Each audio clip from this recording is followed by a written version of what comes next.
नमस्कार, मैं हूं आंचल सिंह और आप देख रहे हैं अपना पसंदीदा चैनल पीआर इंडिया न्यूज। तो आइए देखते हैं आजमगढ़ की कुछ खास खबरें।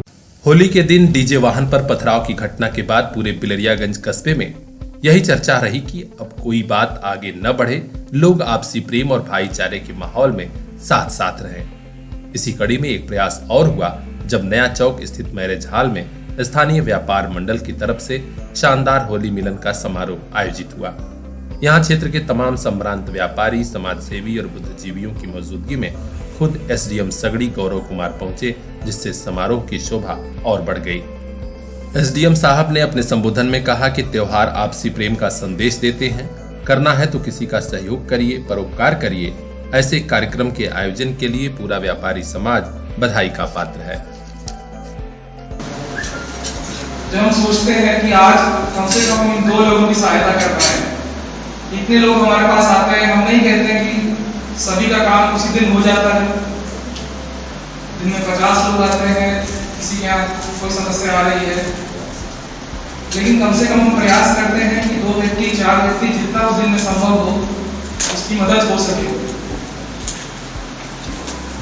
ये चीज बहुत आवश्यक है और ये चीज अगर यहाँ बैठा प्रत्येक व्यक्ति अपने अंदर इंटीग्रेट करेगा तो मैं मानता हूं कि जितनी समस्याओं का विवरण यहाँ किया गया वो सब अपने आप लुप्त हो जाएंगे।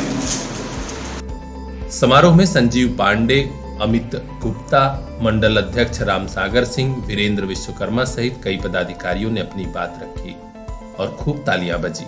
लेकिन जब व्यापार मंडल के संरक्षक दुर्गा प्रसाद गुप्ता बोलना शुरू किए तो माहौल पूरा बदल गया। उन्होंने पहले तो सभी का स्वागत किया, फिर तुरंत उन लोगों को सीधा संदेश दिया जो होली के दिन बिलरियागंज में माहौल बिगाड़ना चाह रहे थे। उन्होंने कहा कि ऐसे लोग अपनी आदत से बाज आएं, अन्यथा जिला प्रशासन और पुलिस प्रशासन बेहद सख्त है और इसी सख्ती से ऐसे लोगों को उसी भाषा में समझाया जाएगा जिस भाषा में वो समझना चाहेंगे। श्री गुप्ता के इस बयान की चर्चा पूरे बिलरियागंज कस्बे में हो रही है। लोग यहाँ तक कह रहे हैं कि होली मिलन समारोह वार्निंग समारोह में तब्दील हो गया था। ब्यूरो चीफ आनंद गुप्ता की खास रिपोर्ट, पीआर इंडिया न्यूज।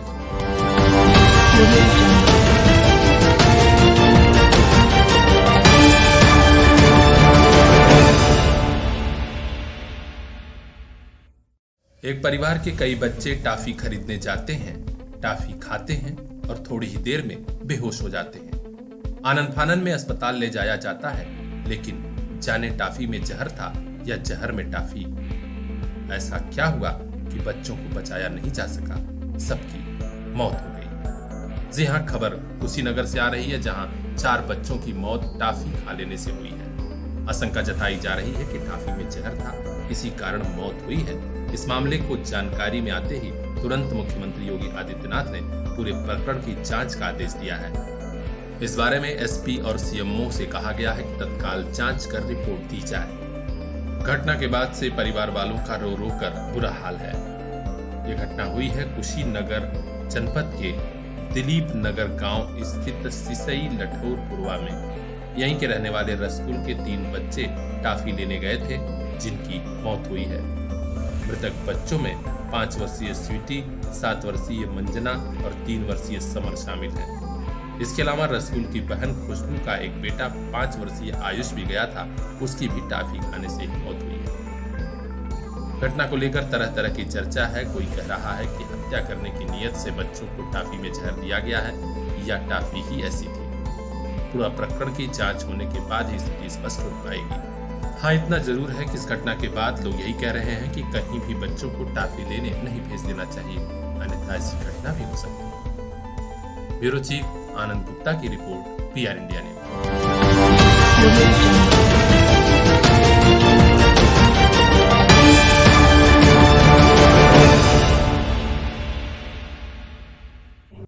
दरोगा के पिस्टल से गोली चली और गोली उसी को लग गई। गंभीर हालत में एक के बाद एक कई बड़े अस्पतालों में भर्ती कराया गया, लेकिन आज जिंदगी हार गई और बेहद तेज तर्रार युवा दरोगा की मौत हो गई।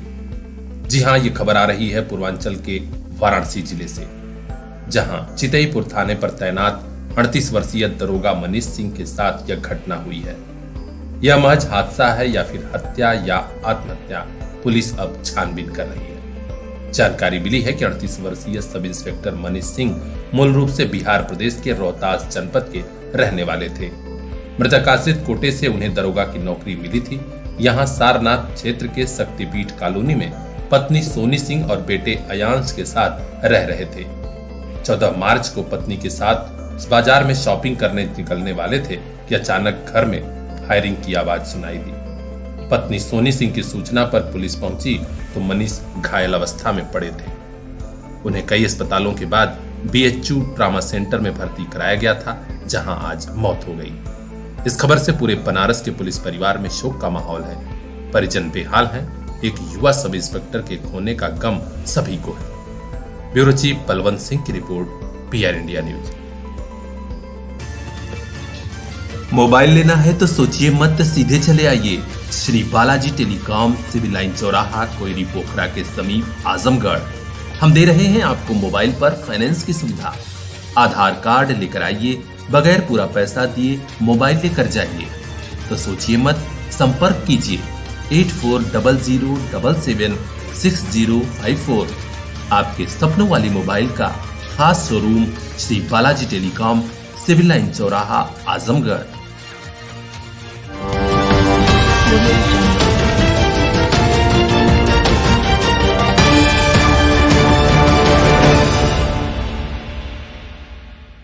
खबरें। कई बड़ी घटनाओं के बाद पुलिस के लिए सिरदर्द बना शहर कोतवाली क्षेत्र का टॉप 10 अपराधी सचिन गौड़ आज गिरफ्तार कर लिया गया। जहां पुलिस कप्तान अनुराग आर्य के सख्त निर्देश के बाद मधुसूदन चौरसिया चौकी प्रभारी सिविल लाइन और उप निरीक्षक श्री प्रकाश शुक्ला चौकी प्रभारी रोडवेज सहित कई टीमें लगी और आज उसका परिणाम मिल गया। इस टॉप 10 अपराधी के ऊपर 25,000 रुपए का इनाम भी घोषित था। आज इसे पुलिस ने 1.5 किलोग्राम गांजा के साथ गिरफ्तार कर जेल भेजा है। बड़े अपराधियों की गिरफ्तारी के बाद पुलिस राहत की सांस ले रही है। वहीं क्षेत्र के माफिया और अपराधियों में हड़कंप मचा हुआ है। हमारे वरिष्ठ संवाददाता रोशन लाल की खास report, PR India news.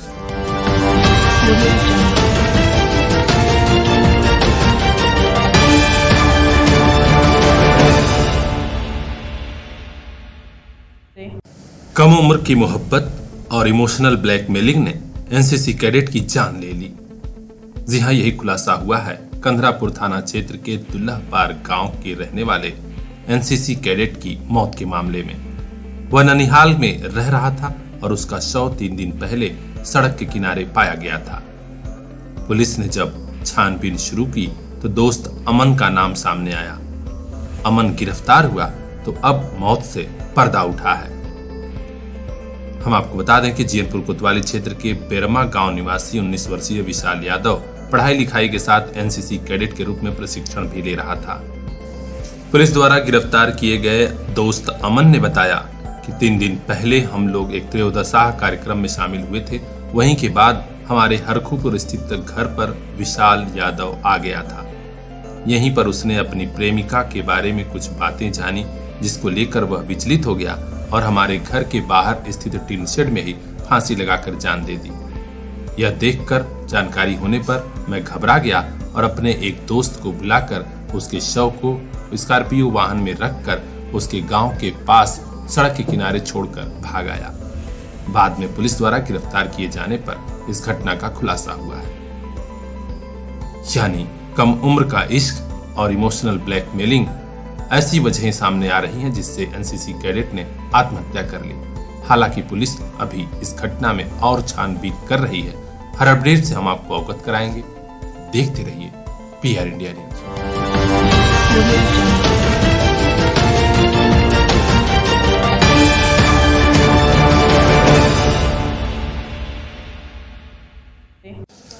Azamgarh की बहू या साजिश का समंदर। लेखपाल ससुर और सास की कराई हत्या।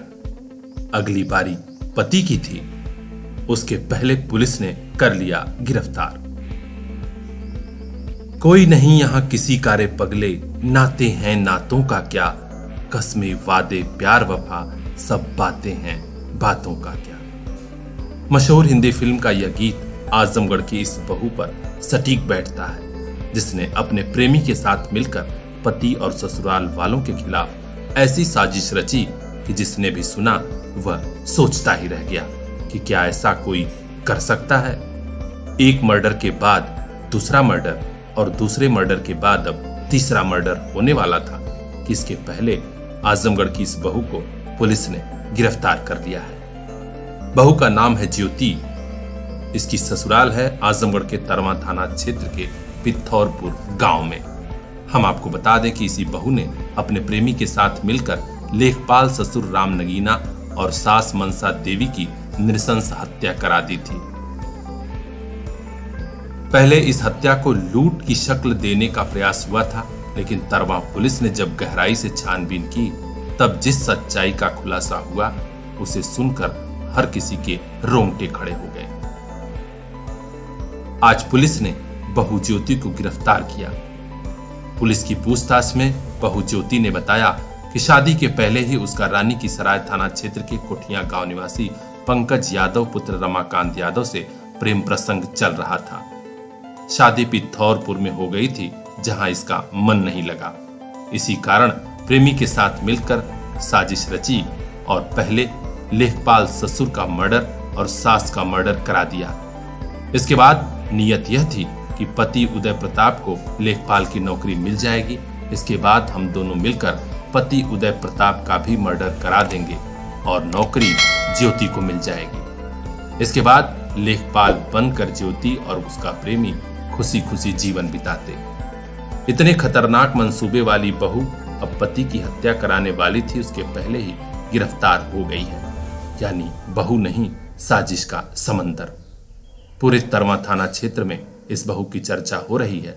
लोग यही सोच रहे हैं कि भगवान ऐसी बहू किसी को न दे। ब्यूरो चीफ आनंद गुप्ता की खास रिपोर्ट, PR इंडिया न्यूज। पेड़ों को बचाने की हमारी मुहिम में आप भी शामिल हो जाइए। कृष्णा जी सीमेंट चौखट अपने घर भी लगाइए। हम हैं कृष्णा जी चौखट उद्योग, जमीन हरखोरी, गोरखपुर रोड, आजमगढ़। हम बनाते हैं सीमेंट चौखट, जंगला, खंभा, पटिया, पिलर, चौकी, tree guard, park bench, desk bench और भी बहुत कुछ। हम दे रहे हैं गारंटी 50 सालों की। घर बैठे मंगाने के लिए अभी ऑर्डर करें 9560789619। सर्वोत्तम गुणवत्ता ही हमारी पहचान।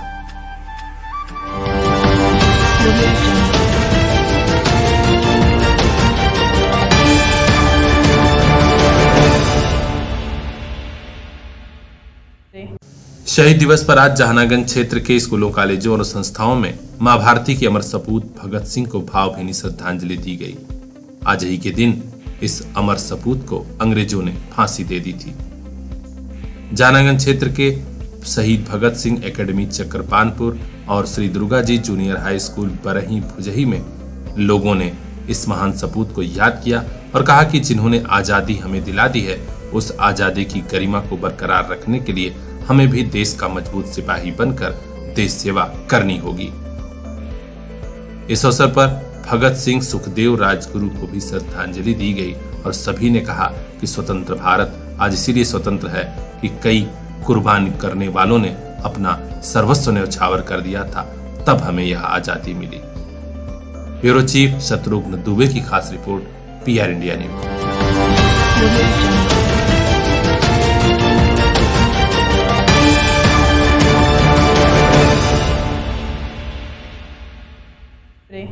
कहते हैं शिक्षा के मंदिरों के साथ बच्चे अगर समाज से सीधे जुड़ जाएं, तो उनका शारीरिक और मानसिक विकास ज्यादा होता है और वे आगे चलकर देश व समाज के जिम्मेदार नागरिक बनते हैं। कुछ ऐसी ही खास पहल की जहानागंज क्षेत्र के प्रसिद्ध श्री भवानंद बालिका PG कॉलेज परिवार ने।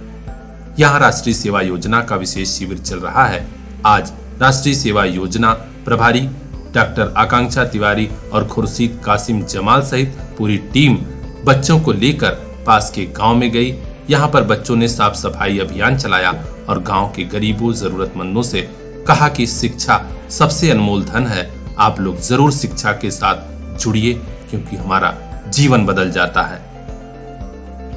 बच्चों ने नारे भी लगाए, पढ़ना लिखना सीखो ऐ मेहनत करने वालों, पढ़ना लिखना सीखो ऐ धूप में मरने वालों। इसी कड़ी में उमेश मिश्रा ने भी अपनी बात रखते हुए छात्र छात्राओं को कई महत्वपूर्ण सीख दी। इस कार्यक्रम का शुभारंभ कॉलेज की प्राचार्य डॉक्टर रंजना उपाध्याय ने मां सरस्वती के आगे दीप प्रज्वलन और माल्यार्पण से किया। उन्होंने कहा कि हमारी कोशिश रहती है कि यहाँ पढ़ने वाली छात्राओं को हर शिक्षा दी जाए जिससे वे आगे चलकर स्वयं आत्मनिर्भर बने और समाज की भी सेवा करें। हम आपको बता दें कि यह सारा प्रयास कॉलेज के प्रबंधक डॉक्टर अजीत पांडे के विशेष निर्देशन में चल रहा है। आज हुए एनएसएस के विशेष कार्यक्रम में बेटी पढ़ाओ का नारा भी लगाया गया, जो वाकई खास बन गया। इस विशेष कार्यक्रम में बीए प्रथम वर्ष की छात्रा गुड़िया यादव, प्रतिभा, रिंकल यादव, मुस्कान, रेखा, द्वितीय वर्ष की छात्रा समीक्षा तिवारी, शालू, कामिनी सिंह, श्रृंखला सिंह, शिवानी सिंह समेत अन्य छात्राओं ने महत्वपूर्ण भूमिका निभाई। हमारे ब्यूरो चीफ शत्रुघ्न दुबे की खास report, PR India news. Mobile लेना है तो सोचिए मत, सीधे चले आइए Shri Balaji telecom, civil line चौराहा, कोयरी पोखरा के समीप, आजमगढ़। हम दे रहे हैं आपको मोबाइल पर फाइनेंस की सुविधा। आधार कार्ड लेकर आइए, बगैर पूरा पैसा दिए मोबाइल लेकर जाइए। तो सोचिए मत, संपर्क कीजिए 8400776054। आपके सपनों वाली मोबाइल का खास showroom Shri Balaji telecom, civil line चौराहा, आजमगढ़।